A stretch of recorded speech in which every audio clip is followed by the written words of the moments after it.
If you've been trying to lose weight, you've been eating healthy, you've been working out, and somehow the scale still isn't moving, this video is for you. Because here's the truth.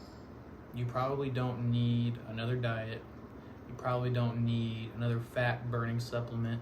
And you probably don't need to spend another 2 hours doing cardio every day. You need to understand what's actually controlling your results. And today, I'm going to break down exactly why people struggle to lose weight, the mistakes I see over and over again, and what you should actually focus on if you want to lose fat and keep it off. So if you've been frustrated because you're putting in effort, but you're not seeing the results, you want to stay until the end. Because I'm going to give you a simple framework you can actually follow. Let's start with probably the biggest misconception is I eat healthy, so why am I not losing weight? Here's the problem. Eating healthy and losing weight are not automatically the same thing. You can eat healthy foods and still eat more calories than your body needs.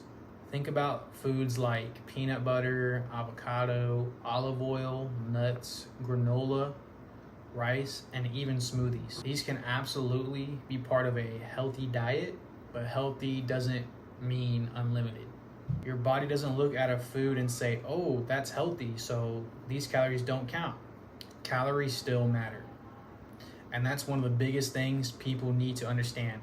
I'm not saying you need to obsess over every single calorie you eat for the rest of your life.